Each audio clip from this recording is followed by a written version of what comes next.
This week on Voice of the People, Community Access, our guest is Lee Morgan. The views and opinions expressed in this program are those of the speaker and do not necessarily reflect the views or positions of ECTV or any entities they represent. Hello, residents of Scranton, Lee Morgan. ECTV offered me an excellent opportunity today to come in and discuss the Home Rule Charter. Hopefully you'll take this seriously and maybe you'll pay attention a little bit and realize that this isn't about me. It's not really about you. It's about your children and the future of this city. This charter is over, well, close to 50 years old. We've went through 30 years of distressed status. Under Act 47, the city sold off all its assets, and we are where we are. And I don't have a personal axe to grind with any Democrat or any Republican. I just would like to see the city of Scranton be a vibrant, living community where the residents' children and grandchildren can live and find a successful opportunities in front of them in the future. And I just don't see that here. And after going to council for all these decades, probably 3 of them, I have to be honest, well, really more than 3 because we were in distress status for 3 decades. So it's been more than 3 decades. We just have a government that's really broken. And in the last Home Rule Charter revision that was discussed, I was opposed to it because it just didn't have the things that the city needed to turn this thing around. And the people we elect, for some reason, I don't think they understand what they should be trying to do. And I don't have all the answers. But after 30 plus years at council, I think I've learned a lot. And I want to share what I know and what I think. And I want to know what you think.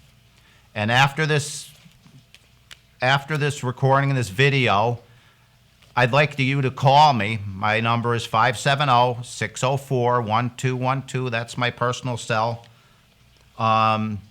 Text would be better because I'm a truck driver, and I'm looking for people to help me to put this on the ballot. I think that the city of Scranton should agree to put it on the ballot just for the benefit of the residents. We have to find a way to create economic development in the city. We have to have a partnership with the county. We have to rewrite the county charter. The county charter and the city charter have to be meshed together. One can't move forward without the other. You know, when you look at the reassessment that they want to do in the county, it's wrong. We don't need a reassessment. We need to take a look at our budgets. We need to see where that money's going. You know, over the course of 30 years, I've sat in these council meetings and we've asked the council, you know, when is the audit coming? Well, the audit never comes. And then by the time they finally get the audit, they're in such a big hurry that, you know, there's no real revisions. And the truth of the matter is, I think that we've been building one audit on top of another failed audit. And I just find it to be very, very troubling. So how do you move a community forward without facts? How can you continue to do that? The other real issue we have is a total failure in redevelopment, because when you get all these federal or state grants for the city and you mismanage them, well, then you can't create an atmosphere of, you know, where you can create jobs and opportunity, because the money's just wasted. It's just thrown around loosely, and it's not targeted. We need to do something in regards to where all this grant money is going too. And this charter that I'm talking about is going to be more expansive than anything that anybody's seen probably in their lifetime. Because I have in my hand now the old charter. This is nearly 50 years old. It's only a couple pages, okay? To start off with, I think a good idea would be to take the Scranton Police Department and the Fire Department and regionalize them in the county, with the county. That's why it's important to rewrite the charter for the county, because we have to get both governing bodies to work together to salvage, you know, both bodies. And by them not working together, what it does is it just It just slows us down, or it just stops all revitalization. You know, you can't keep coming back to the same taxpayers and say, well, we need to raise taxes, and then just keep creating a government that's larger and larger. It just can't work that way. We need to build industry.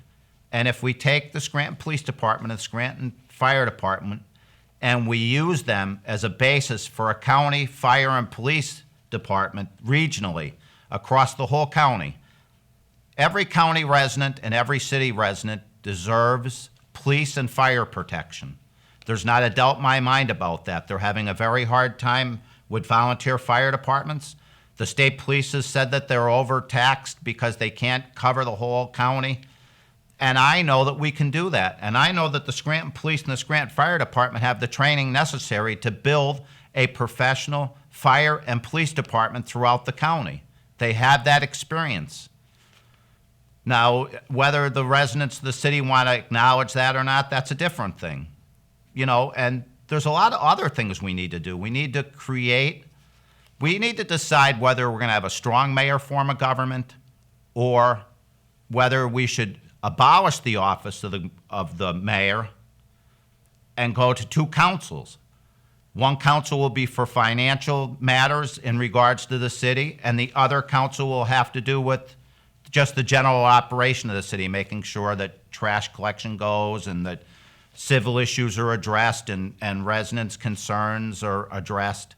And then when it comes to economic development, if we have two councils of 5 members each, then all 10 members would meet together to make decisions in regards to finances, in regards to economic development, because that way you have a more diverse opinion base to reach your decisions with, because that's the one thing we're missing here. We need to move out of the mayor's office, and we need to move out of community and economic development's office. And I would like to have a partner in the Chamber of Commerce to sit in on these things, because I think that they could offer some sage advice in regards to what might be a good redevelopment tool to move forward and some ideas.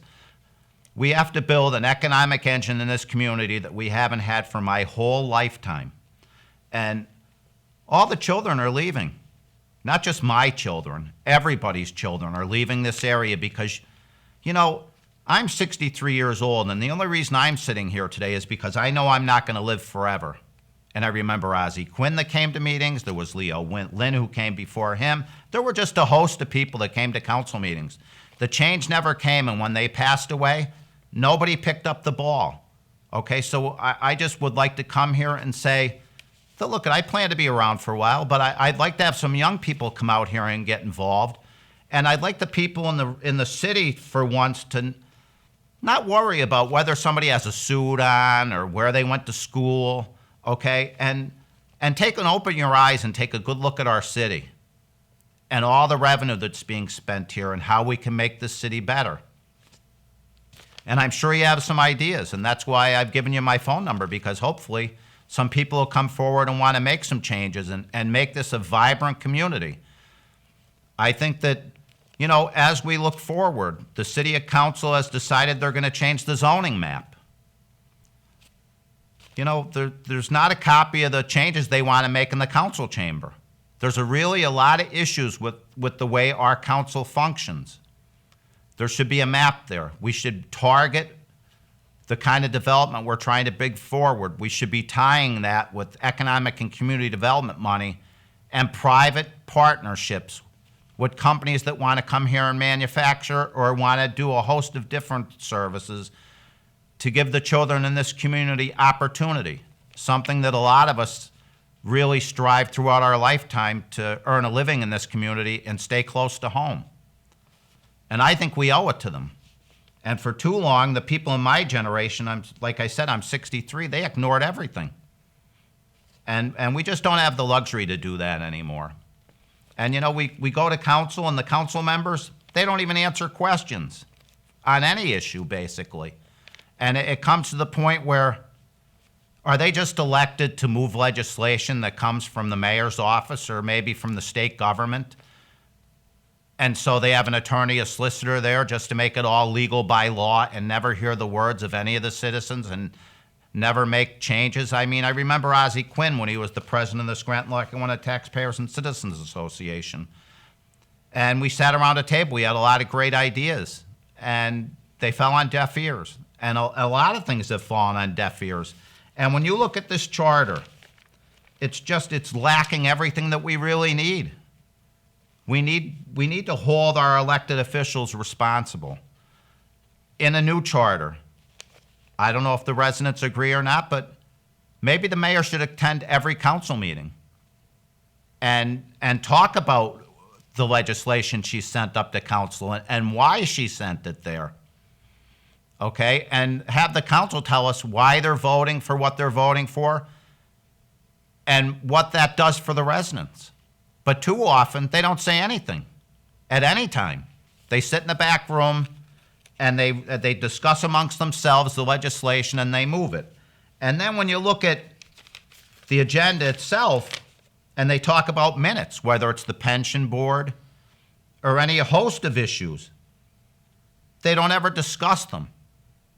They just note it and move on. Well, how can the residents have any idea what's taking place? Don't forget, we sold the sewer authority. There's been no real discussion on that. We did have Mayor Courtwright get convicted of something, and he's gone to jail. But we still have never had it explained to us what happened to all the money from the sale of the Scranton Sewer Authority, and why was the reserve fund spent before the transfer of the authority to Pennsylvania American Water?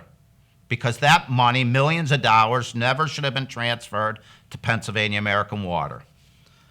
You know, and the other thing is, we're stuck with the stormwater collection system. In the new charter, there needs to be written into that the city of Scranton can create no more authorities. The council and the mayor need to run this city. Appointments of authorities are political showmanship, and it allows the operation of something outside the control of the mayor. And when you create authorities, they're very hard to get rid of. And they can borrow money, and the taxpayers in the city are responsible for that money.